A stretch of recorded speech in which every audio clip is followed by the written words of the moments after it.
he would have heard it probably. Maybe Demetrius famous, great famous son. Seems like that's something we would all know. Feels like it. He's a Hall of Famer. And a popular player. Like on his Instagram, doing pictures with his dad. I mean, he certainly. I know I've looked at it, so I didn't notice something. So, Good.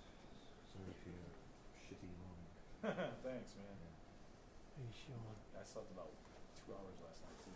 Yeah, don't blame you. you going to be watching the game at the Double Tap tonight? Probably not going to go out to watch it tonight, but I'll be watching it. What do you think I'm doing out to? No, I got an event tonight I gotta go to, so I'm gonna be watching on my phone and whatnot, and then I'm gonna go home and either rewatch it or what.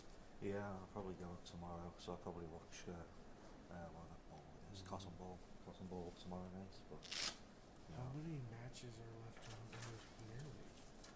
Is it over? No, it's only halfway through. Huh? It's only halfway through. When's the season? August tonight. August to May? Yeah. So they've only played 19 games, they still have half the season. Okay. Yeah.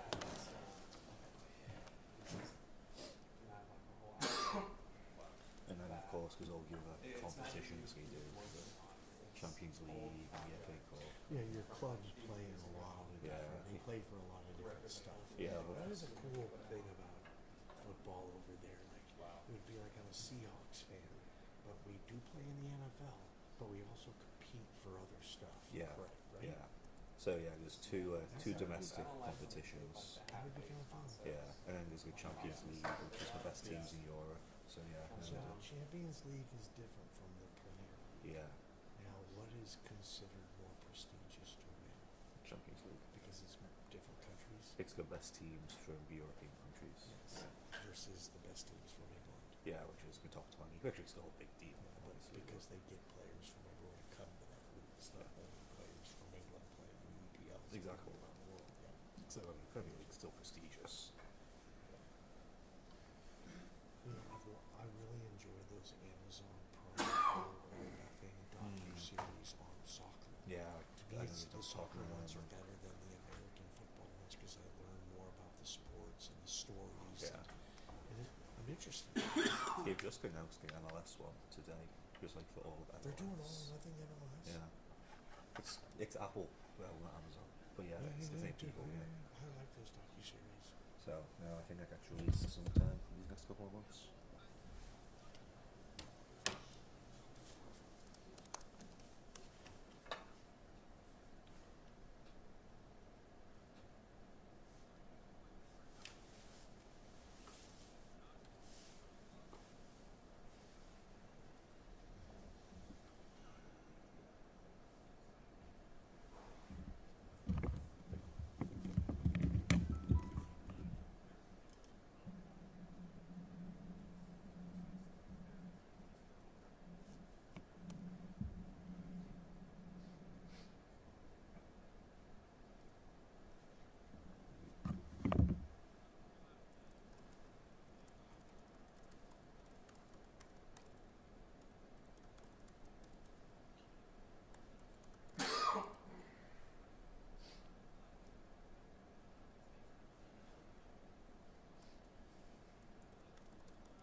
between 4 or 5.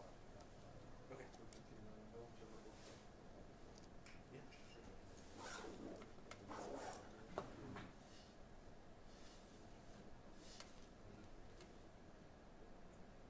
I'll let you know for sure. Appreciate it. Thank you, Ellis.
We have any questions?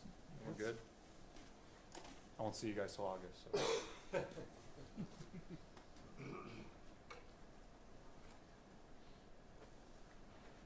Will you do something with that? Like a presser? Yeah, might be closer to like down the road, Before spring camp? probably. I You would, usually bring out all the assistants for spring camp. yeah, we would different situation, but it may not be a full so. You were even here. Just gotta get all the paperwork done with him first before we start rolling in that way. You said there is there, you guys gonna do something for signing day? For signing day, no, we got something like that. Signing day would make sense, but you know, it's so awkward now. Every day signing day. John, I owe you a list of all guys who are officially good. But we'll start putting those on social too. You have a list of it, obviously we're gonna ask him when we know what early enrollees. I can get that to you for sure. Yeah. But I don't know if you know everyone. Would he have that working list on his head if we asked him that, or? You could ask. I mean, it's probably like 10 guys, 15 guys. So I don't know if you're gonna rattle them all off, but we can definitely show. I would love that. For sure. The official list of guys. Yeah, well, for sure. It's weird Class starts Monday, right? Yes. It's weird how the last few years have evolved because that would have been like the significant news of this press conference a couple weeks ago. Right. Who's in the room? Now it's like, who the hell's even coming here? Well, it used to be just 2 or 3, and those 2 or 3 were big deals. Now that it's 10, it's Yeah. like, okay. All your portal guys, basically. Yeah. Yeah, no, I'll get that to you. Some of that's 1 or 2 that we're kind of waiting on, but Spring game's the 19th of April. unofficially, Unofficially, I thought. no, For the public. Okay. but that's what. You don't know his name, is it?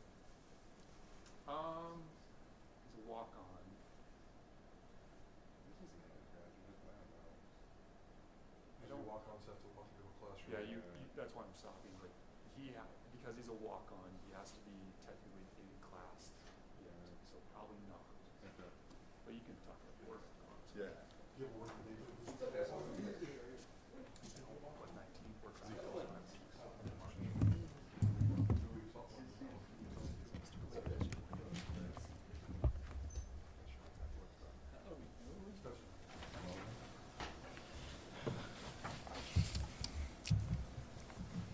You good, Tyler? All right, go back. Well, always good seeing you guys. Feel like I haven't seen you guys in a week or so, which is the truth. So excited to get around you. Appreciate you guys as always, your guys' time. And as always, man, thank you, Jesus, for the opportunity to coach these young men. And every day I wake up, I'm so blessed to be the head coach here and help these young men to be better husbands, fathers, professionals, NFL players, whatever it might be for their lives. I'm so blessed to be in their life, man. So I'm proud of our team. Obviously, the success we had this season, back-to-back champions, being able to go to the Fiesta Bowl, didn't do enough to win that game, didn't execute enough consistently to win that game. Very excited to learn and grow from that, but we had every opportunity to win that game, and we were looking at it holistically to make sure when we get back there that we find a way to win, because we need to. That's what this place is built on, but so proud of our team battling for the entire season, counted out a lot of times and kept swinging, found a way, and I'm proud of our team. And I'm extremely excited for the future. And that's the biggest push for me. I'm proud of our team. We're going to have a really good team next year. We're going to continue to add pieces and find different guys that fit this place. And that's my message to recruits and staff is this place is different. And to be a part of this, it's going to take everything. No different for a young man. Met with a lot of different recruits over the past month. And it is not a sales pitch. It is, this is us. And if it doesn't fit you, there's 132 other FBS schools that you can go play at. But this is how we do it here. And it's got to be all chips on the table to want to be a part of this team, want to be a part of a family, and want to be the best version of yourself. And I tell them, because if you don't want that, you're going to hate me because I'm going to be involved in everything in your life. And those are the coaches we hire too. So proud of our team this season. A lot of things that being able to reestablish some standards here at Boise State football and continue to push forward. I'm so proud of our players and our staff on being able to do that. Now I'm excited to now the groundwork is laid to continue to grow forward because I really truly believe the best is still to come, and that is our job, and that is my passion. That is our calling here, and excited to continue to do that going forward. With staff changes wise, very, very excited for Nate Potter to be our offensive coordinator. He's a guy that absolutely has earned it, and offensively, we are going to continue to be one of the most explosive offenses in the nation with him at the helm. I've been around Nate for a long time, and one of the best coaches I've ever been around, from developing players to schematic mind, run game, pass game, and being able to attack defenses. That's a there's not a lot of offensive coordinators that know how to attack a defense. It's not just out there running plays and let's throw it out there and see if it works. Like, Nate Potter is going to attack defenses with the staff we have, and we've got a great staff around him. And you guys have seen that. Excited for Matt Miller to be promoted to co-offensive coordinator, and very excited for Zach Hill to be back at Boise State. He's a guy that I actually talked with last February when we had an offensive coordinator position. I talked with Zach for a little bit about it. I think the world of him. I worked with him for 3 years here, 17, 18, and 19, and seeing not only his work from an offensive coordinator standpoint, but I believe he's one of the absolute best quarterback coaches, one of the best quarterback developers in the entire nation. I believe that, not because that's what somebody told me, because that's what I saw in person, and that's what I've seen him do. And so very, very excited to get Zach Hill back. That's a huge addition to our staff. Another thing that you will see later today is Tim Keene, our offensive line coach, is going to be promoted to run game coordinator as well. So very excited about some of the pieces we put in play. And Dirk Cutter will still be a part of our staff in a senior analyst role, so he'll still be involved with this team and with our offense moving forward. And then defensively, right now, don't foresee any staff changes. I think the world of our defensive staff. Coach Danner did a phenomenal job this year. Obviously, we're going to look at some things and where we need to continue to grow. I know big questions always come up about some of the past game stats, and those are things that we're looking at to make sure we grow there. But we play good defense this year, and we had every opportunity to not only win that Fiesta Bowl, but being able to win that Mountain West Championship. And you look at some of the offenses we played, I think, 6 of the top 20 offenses in the nation, right? And so our guys are battling. We still have a lot of room to grow in all 3 phases, offensively, defensively, special teams-wise, but excited where we are growing to in all phases. But don't foresee any changes defensively. I love our staff. They believe in our players. They're going to build our players in all facets, and hungry to continue to be the best version of ourselves as a staff so we can do the same for them. And then special teams-wise, we've talked about, I think we've seen the growth special teams-wise throughout the season. Obviously, the 2 missed field goals in the Fiesta Bowl game were huge. That is not why we lost the game, but we saw a lot of growth special teams-wise throughout the season. Coach Collins, one of the best special teams coordinators in the nation, and there's already things that we are working to, from recruiting to our roster to specialist-wise, to make sure that we continue to take a big step via special teams. So proud of our team. So proud of our staff and our players and what we were able to do last year. And as a competitor, the 2025 season started the second the Fiesta Bowl was over. There has been very little rest for us. We're on the ground running to make sure, obviously, we kept our team, and we did. And I'm proud of our staff and our players believing in us, believing that there's no better place in the nation for them to be developed and grown and to be the best version of themselves than right here. And then it's finding new recruits, from freshmen to some transfers, that want to be a part of this place and that fit. Because there's wide is the gate that wants to come to Boise State football now. It's my job as the gatekeeper to make sure only the right people that fit here, that want to be a part of something different, come through these doors. And that is my job, and excited where we are pushing to. And have to give a monster shout out to Bronco Nation.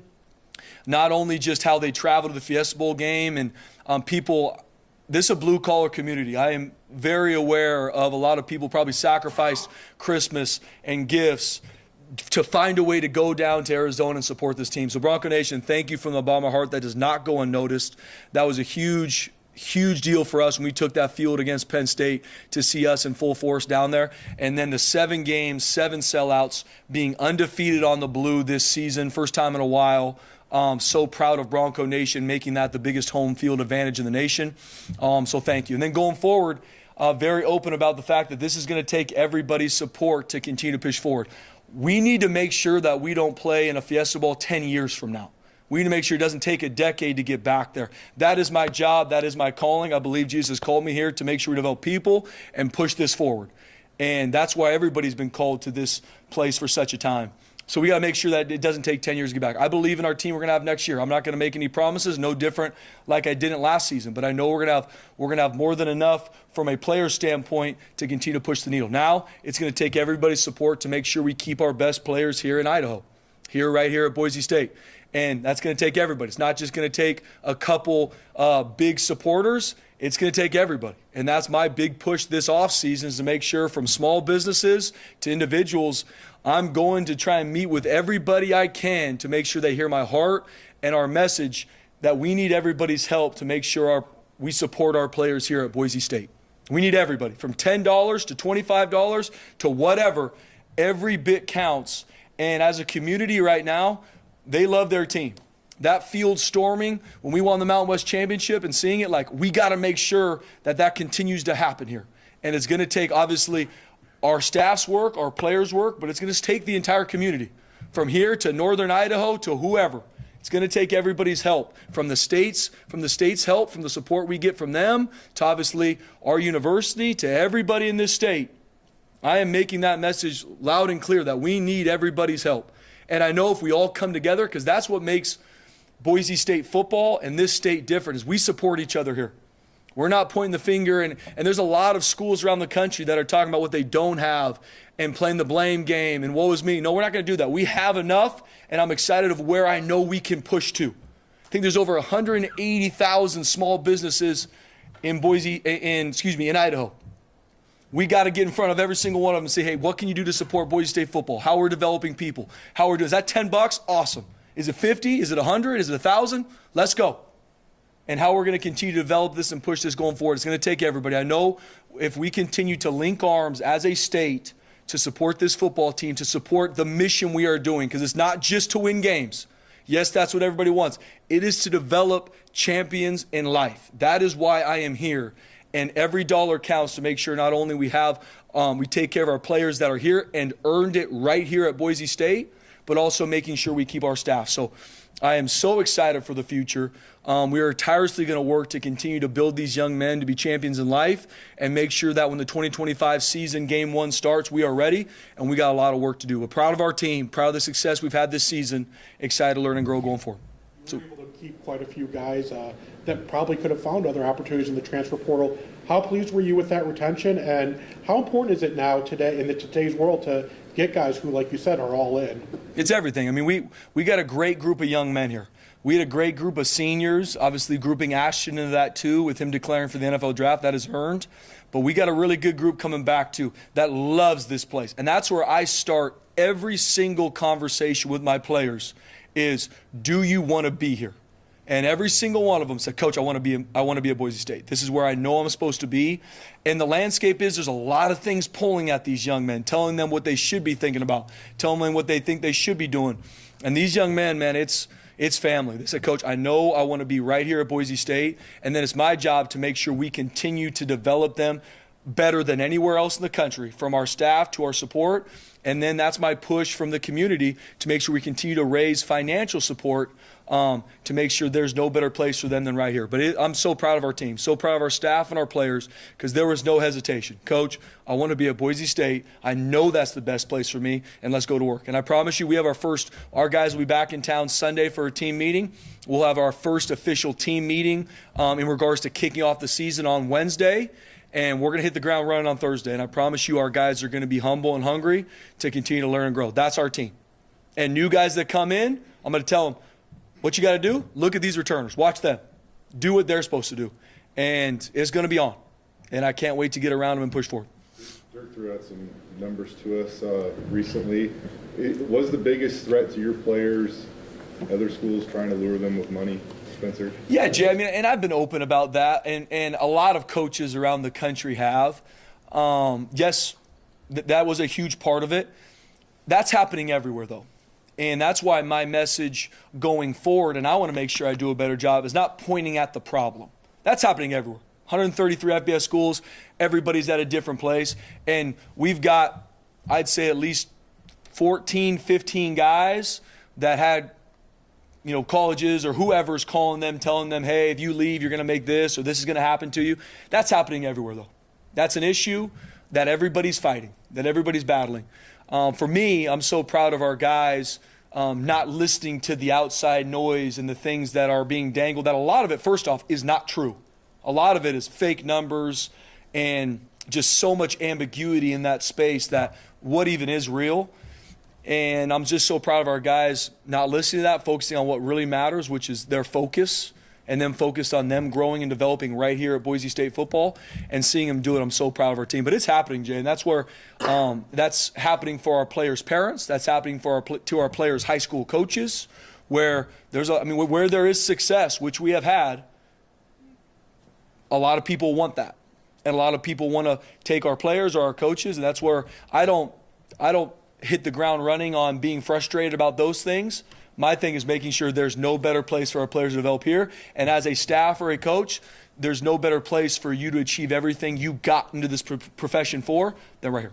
How's the house settlement and the payments and all that going to come into the NIL? And I don't know if you could tell guys now like what you're going to pay them in April, or how is that factoring into the NIL and how much you're trying to raise and stuff? Yeah, BJ, obviously that house settlement's going to come out, I don't have the exact date, but somewhere in that April time frame, where revenue sharing and all those things will be a part of it. And that's where, JD and Cody are on the cutting edge with Bronco Pro. So we're ready for that moment when it comes. The intricacies of that and how it's going to truly work, it's something I'm still working through. Because I really do believe that we're gonna be on the cutting edge with it. It's all gonna come down to revenue and how we continue to find ways to bring in revenues to support our players is everything. Some of the intricacies of it, to your point, from payment and how that works, I haven't gotten the weeds in that. I will. Like starting now is something that's a big part as we transition to Bronco Pro. But so excited for that to be another avenue for our players to be supported. In terms of the caps along that follow-up there from 85 to 105, are you sticking at 85? Are you trying to push to 105? How are you working that out? Absolutely trying to push to 105, Mike, but we're going to be at 85 right now. Yep, and that's something that we're always going to be looking at that. I believe, and don't quote me on this because I believe that is a Mountain West Conference rule, but it is something that we're going to be at 85 right now, but it is something that excited to. I know a lot of schools are going to 105, and it's something that obviously you want to push to. John, that's like 20 extra scholarships, like $1 million. Would that be the challenge, obviously? There's a lot of challenges out there, Jay. That is one of them, to get to 105. But there's also, everyone's going to see what they see on social media. There's a lot of big-time college football programs that are not going to 105. So I don't know those exact numbers of how many are, but I've talked to a lot of head coaches. Some are, and we've seen some of those schools that have put out publicly that they are, but a lot of schools aren't. And we're gonna have our 105 roster will be filled with players that add value to this team. If that means they're on scholarship or they're walk-ons, whoever makes this 105 roster starting in the summertime are going to be guys that absolutely can add value to this team. Would it help, to your point, Mike, on getting 105? Absolutely. If that's going to come, when it's going to come, we'll walk that path. But I don't know the exact numbers, Jay, in regards to how many schools are 105 versus 85. I know there's still a lot of schools that are 85. That's a push. My biggest push is making sure that we continue to raise the bar in regards to how we support our players. Are we ever going to get to the point that we can pay the exact same as everybody else? No, and that's okay. But we have to get it closer because we do a lot of things here that you cannot put a dollar on, from how they're developed, cared for, built, better than anywhere in the country. There's a point to that. But we're going to continue to move the needle and get closer. And we did, and now we're going to continue to take another big step. What is realistic, I guess, in that standpoint? We heard, Dirk threw out kind of the salary cap number. I mean, is that, I don't know, I mentioned that maybe the house thing plays into this, but you want to double that in the future? Or for a school like Boise State, what's realistic in terms of what NIL, what you think you should be able to get to take care of your players? BJ, great question. In regards to a number, I don't have a number of we need to get to this. I am really excited to hit the ground running this offseason again from a fundraising for our players for this place, because I really do believe if we can get everybody involved, which is a daunting task, but if we can get everybody involved, I believe people are going to be shocked on what number we can get to support our players from a revenue sharing standpoint, support our staff. So I'm not even going to sit here and say a number because, and there's some numbers we've talked through what it is. 5 million's been thrown out, some different things, which I think is awesome. But I believe that if we can get everybody to lock arms, and I mean everybody, not the 30 top supporters in Boise State football, because they're going to be there. I'm talking everybody. $10 from somebody, $25 from somebody, $1,000 from someone else that loves this team. Because it's a blue-collar community. These guys fight their tail off in everything we do. That's what you love about this place. So to say we got to get to this number, we'll probably be able to put some of that stuff out here soon. But even in my heart, BJ, I don't know what that is. I do know there's a gap, and that's what I'm excited to close. And when we close that gap, we're not going to stop. It's not going to be like, all right, we got there. Go ahead and wait, guys. we got to continue to push forward to new heights. I know you said some of it's not real, but how many of those 14 or 15 do you think realistically could have gotten more money somewhere else? Absolutely, every single one of them. Every single one of them. And the landscape is, BJ, to your point, what is real though? Nobody really knows. They got thrown out random numbers of what they could if they went in the portal, and this school says if you got in, we give you this, which are crazy numbers. A lot of it's what's true, what's not. Some of it's probably there's some truth back to it, but every single one of them had opportunities to leave and stayed here because they believe in their development here. And we're continuing to push this bar forward in regards to how we support them financially.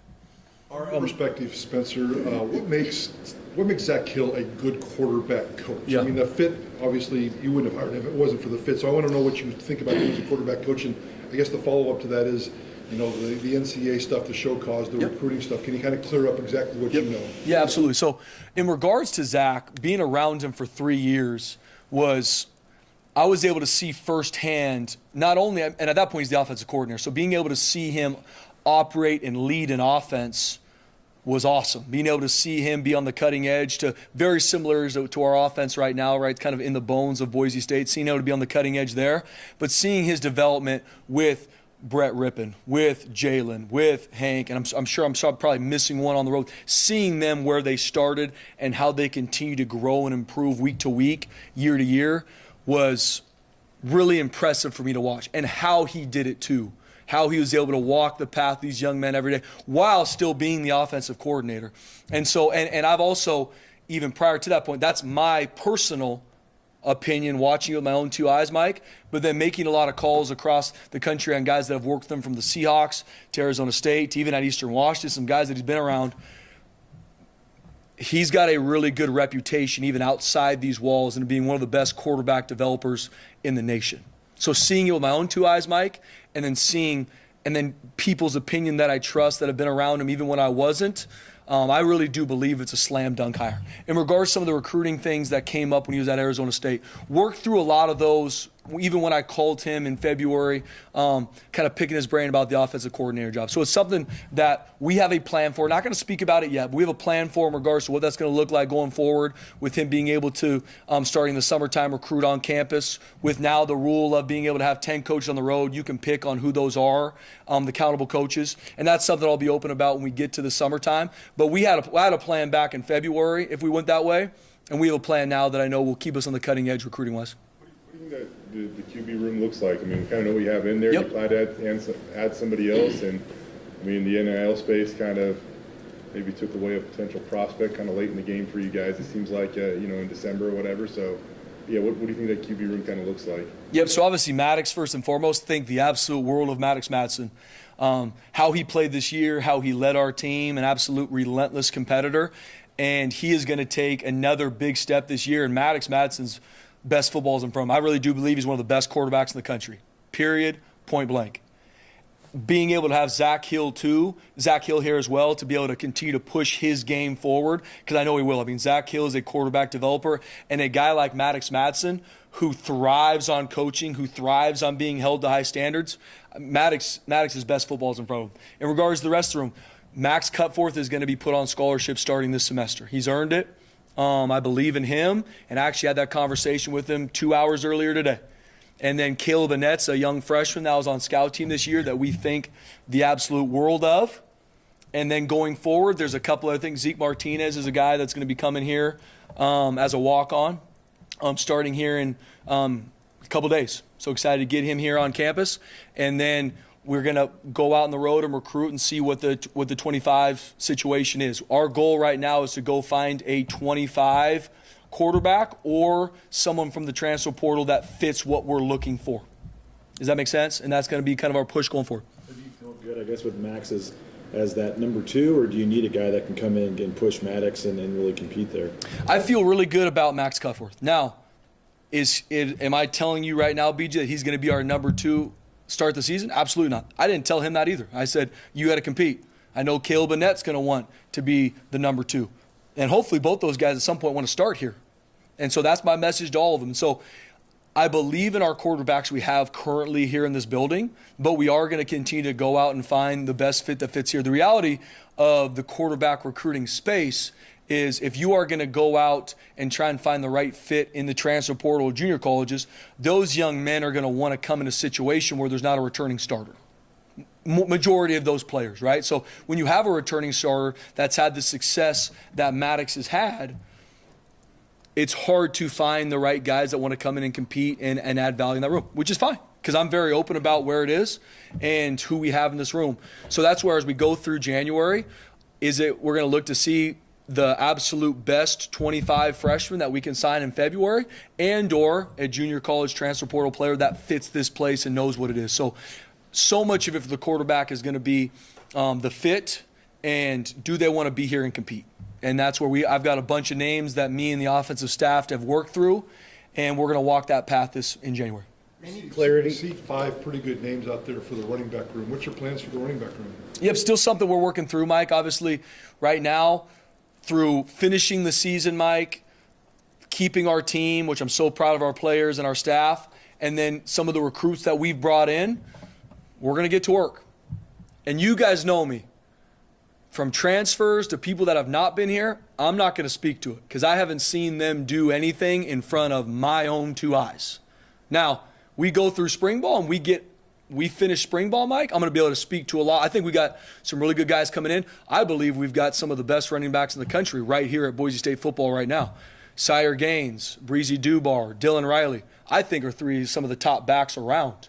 And we brought in a couple really good ones too. But I haven't seen them do anything here.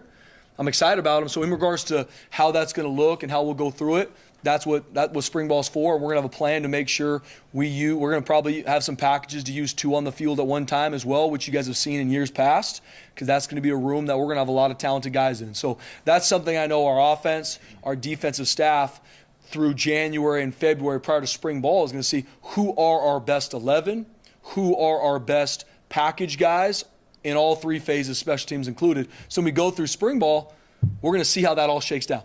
And then when we leave spring ball, and I told every single player on our team this, no different from our recruits. When you leave spring ball, you got a really good idea of your team. You got a really good idea of depth charts. And then to your point, Mike, how the running back room is going to shake down, how these other maybe position battles are going to work out. We'll have a really good idea at the end of spring.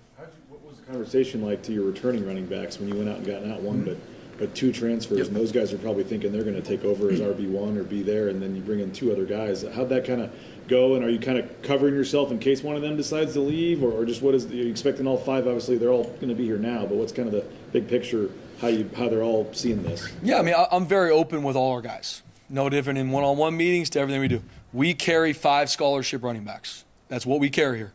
You lose Ashton, you lose Tyler Crow. So we are going to recruit how many? 2. I tell those guys that. And is that going to mean freshman, transfer, junior college? So guys, we're going to find the 2 best that fit this place that want to come in and compete. So I'm open with them. So they know, okay, coach is going to make sure that we get, because we need 5 of the best around. And that's different at every position from a number standpoint, but that's how I do. I'm very open with these young men. And I say, how you control it is you come and compete. And the guys that have been here that know our offense, that know what it is, are going to be given every opportunity to compete. And my goal is to continue to find guys to come in here and push the standard to where everybody in the room grows and develops. But that's been my message, BJ. And that's across the board from a transfer to a freshman. They know how many numbers we have and who we're going to go out and recruit. And then when we put the ball down in when we start in our winter training and then put the ball down in spring ball, go earn it. Go earn it. That's our fly. And if you don't want to compete and go earn it, this ain't the place for you anyway. Any clarity on Cam Camper, Amarion McCoy, major pieces here? We know this JC thing. Are they in the building? Are they a part of the outfit right now? Have they left? Any update there? Very good question, John. So Amarion McCoy's coming back. He's locked in. He'll be back. He's the waiver that was able to come out through some of the rulings with junior college because he was a 4th-year senior. You get that 5th year of eligibility. So Amarion McCoy's coming back. He's locked in, and that's a huge addition, to our back end going forward. Cam Camper's in a different situation because I believe this last year was his 5th year in college, and next year will be his 6th year. So we're still working through that with Cam. I talk with Cam a lot. He's working through NFL or come back, but to come back, there's still some things that we're working through with the NCAA. It's not as simple as Amarion's situation because Amarion was a 4th year. with a 5th-year granted eligibility, done deal. Cam, there's still some things working through. So I know he's weighing the options and going through training for the NFL and/or waiting to see if this is something that he can truly come back for. I'm still working through that situation with Cam. You mentioned the passing defense, the stats, a work in progress. What are your confidences and what are your concerns with that group? Yeah. The things that we struggle with on film, Mike, and not on film, in reality, are fixable. And I believe we have the players to do it. Now it's going to work to make sure we do. And you see on film, what I look at a lot of times is, first off, who we are playing, and then are there guys running free? If there's guys just running free all over the place, that's a lack of schematics and a lack of understanding. That's not happening a lot. I'm not saying it never happened this year, but these are contested throws that we're giving up or in these situations that are happening. So those are things we got to learn and grow. And I believe we have, we're going to have a really good back end going into the season. That doesn't mean anything. We got to go to work and continue to clean up. Then we got to look at, Mike, what is our best 11? There's been some things we're talking about moving positions with guys that are returning. We are going to find the best 11 and 12 and 13 in regards to our packages to make sure pass game and run game is something we improve on. The other reality that I want people to understand is we were very successful this year. We were leading in 90% of the time throughout these games. So what does that turn an offense into?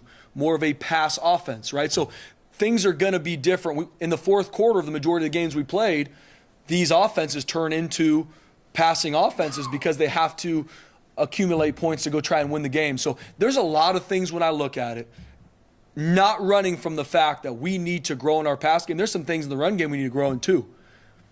Not running from that. I'm not using those things to say that we're all good. We're not. We got to continue to grow and no different on some things offensively and things special teams wise. But watching the film, I know there's things we can fix, and I know we have the guys to do it.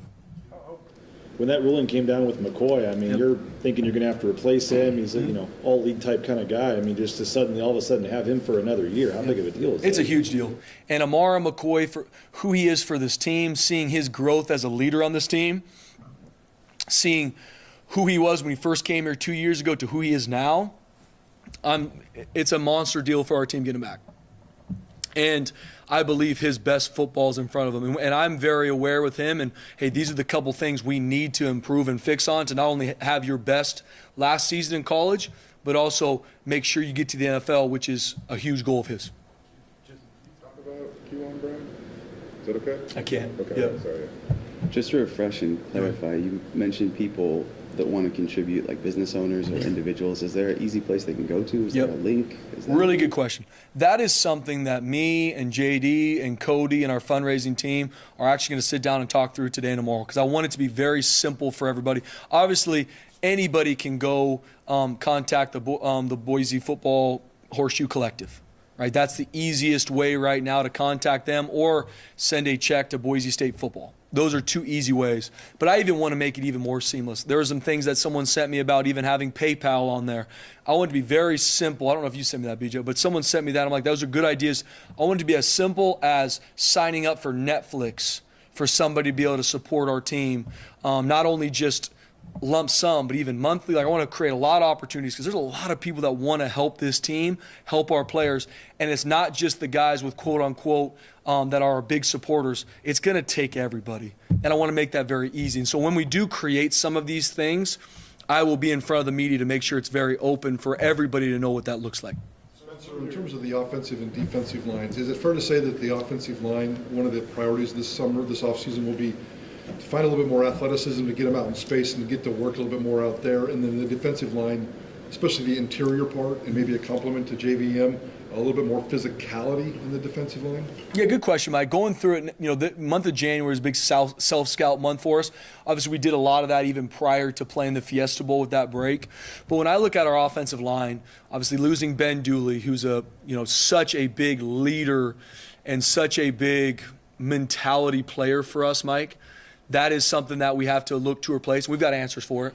But so excited of the group we have coming back offensive line-wise. What we were able to do run game and protection-wise with only losing one offensive lineman is very exciting for me. And so now, yes, being able to improve how they play in space, being able to create more competition in some of these roles to grow these guys, keeping them healthy long term. So we got a great group, great leadership in that room too, from Mason Randolph, Roger Carrion, Cage Casey. I mean, 3 of the top leaders on our team last season coming back, pushing that standard. So there's going to be a lot of things I know Coach Keen's excited to get with them on, from playing in space, the different techniques that just we weren't consistent enough on, and some of the things that we did really well, how we build into it. And then defensive line-wise, the interior of our D-line is the biggest point of emphasis, right? Braxton Feely, one of our best players, our entire defense coming back, huge part of that. Jaden Virgin, one of the top edge players in the country, huge part. But Max Steege, I mean, Ahmed Hossein is a guy that has a piece of my heart and had a huge role in this defense. And I'm not taking anything away from him. I believe he's going to be a 10-year NFL pro. And I've told that to NFL scouts and GMs.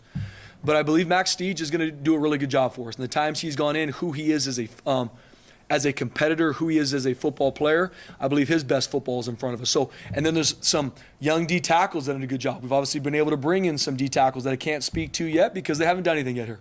So it is, our front is going to be a huge point of emphasis. And then obviously with Andrew Simpson and Marco Notariti coming back, it's going to be huge to have those 2 linebackers as an anchor in the middle of our defense. So something we're going to be moving some guys around in spring. Who are our best 11, and defensively maybe 12, depending on some of the different packages we use.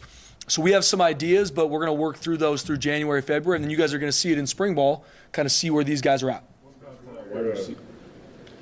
Jay, go ahead. A couple more. What were your conversations like with Prince Strong? And then just to be clear, was he truly the last, or was he truly the only one of your regulars that you did lose to the transfer portal?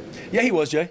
And with Prince, I love Prince. All I can speak to is I know Prince wanted to be here, but in this landscape, there's a lot of people involved that can pull at your heartstrings and mentality. But I know I love Prince. I wish him absolutely nothing but the best. I do believe his best football is in front of him, and I do really believe his heart was here, but excited for him and where he goes next.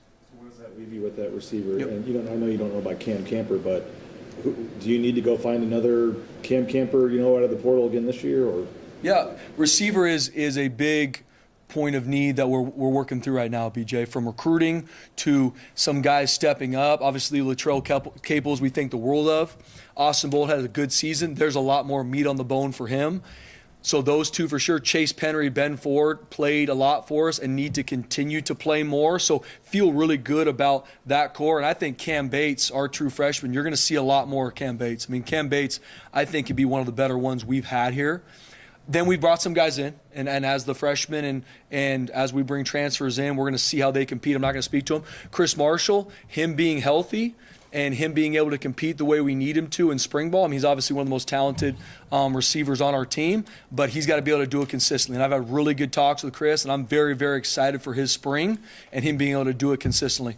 We'll see what happens with Cam. We'll kind of walk through that process, but it is a position that we are looking at to find the best around to come in, BJ. So Chris is all in and sticking around? He is, yep. Okay. And that's something we'll continue to walk through. Obviously, last season didn't go the way he wanted, nor we wanted it for him, and that can go a lot of different ways. But Chris has grown a ton in his time here. He's done everything we've asked him to do. Obviously, some injuries hit, some things didn't go his way, or some things that didn't go the way we envisioned last season. But like I told him, we talked a couple weeks ago before the bowl game. At that point, that's old news. That is what it is. You've been here for a year. You know what it is. Now it's how do we grow from this? How do we get your body and everything right to where we don't get injured, to where we can go be our best? Because he's got all the skill set in the world to be, one of the top receivers. He's just got to go do it consistently. And I can promise you this, Chris is very excited to, and I love that young man. I love his heart. I love him being here. We just got to be consistent daily, and he's excited to do that, and I'm excited to see his spring. The plan to replace Jonah, and is that person on campus now or on the team now? Potentially here now, Mike, from either guys we've recruited and or as we go through spring, going to be something that we look at completely. So that's a huge point. We got guys that are going to compete for the starting. And once again, you guys know there's 2 jobs here now. There's field goal kicker and who kicks off, because that is something that we are going to get fixed. And so that we're going to compete with guys on campus. I think we have the guys here on campus right now to do those. If we leave spring and we don't feel as confident, then we're going to make some adjustments. Shine's gone, right? Yes. Spencer, Now the season's over, I don't know if you can comment on Sire just a little bit more, Yep. but how close was he to playing? I mean, if you guys are playing today, would Yep, Sire would be playing if we play today. so can you get the off-season running, I guess? Yes. When we start winter workouts, Sire Gaines will hit the ground running, and I am so excited for him. Obviously, breaks your heart when one of your players gets hurt and loses a season, but I also believe God never says oops, and Sire fought his tail off to get back, get healthy, and he was right on the edge of being able to be cleared to play in the Fiesta Bowl. Wasn't cleared. We were very positive that if we won that game, he'd be able to play in the Orange Bowl today. Obviously, we didn't get it done to play in that game, but he will be full go come this offseason. And Sire Gaines, it's time. And I can't wait because of how he's wired and who he is, his skill set, the nation's going to see a lot of Sire Gaines. I talked to Chris, and do you have an early enrolling number?